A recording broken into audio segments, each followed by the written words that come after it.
இன்றைய நாளில் அலுவலக பணியாளர்களுக்காக ஜெபிப்போம். அன்பின் இறைவா, உமது பாசமிகு கரங்களில் அலுவலக பணியாளர்களை ஒப்படைத்து ஜெபிக்கின்றோம். அவர்கள் செய்கிற எல்லா பணிகளிலும் நீர் அவர்களோடு இருந்து அவர்களை வழிநடத்தும். ஞானத்தையும் பொறுமையையும் அவர்களுக்கு தந்தருளும். தங்கள் மீது சுமத்தப்படுகின்ற பொறுப்புகளை திறம்பட செய்வதற்கான ஆற்றலை தாரும். அவர்களின் குடும்பங்களை ஆசிர்வதித்து மகிழ்ச்சியோடு இன்றும் என்றும் உமக்குகந்த பாதையில் பயணிப்பவர்களாக அவர்களை வாழச் செய்ய வேண்டுமென இறைவா உம்மை மன்றாடுகின்றோம். விண்ணுலகில் இருக்கின்ற எங்கள் தந்தையே, உமது பெயர் தூயதென போற்றப் பெறுக. உமது ஆட்சி வருக. உமது திருவுள்ளம் விண்ணுலகில் நிறைவேறுவது போல மண்ணுலகிலும் நிறைவேறுக. எங்கள் அன்றாட உணவை இன்று எங்களுக்கு தாரும்.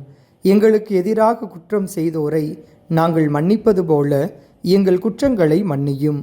எங்களை சோதனைக்கு உட்படுத்தாதேயும், தீமையிலிருந்து எங்களை விடுவித்தருளும். ஆமேன்.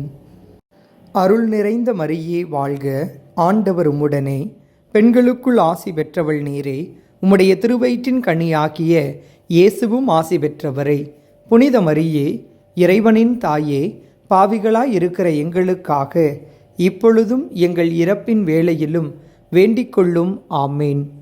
தந்தைக்கும் மகனுக்கும் தூய ஆவியாருக்கும் மாட்சிமை உண்டாவதாக.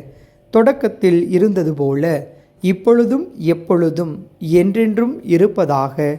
ஆமேன். தந்தை, மகன், தூய ஆவியின் பெயராலே. ஆமேன்.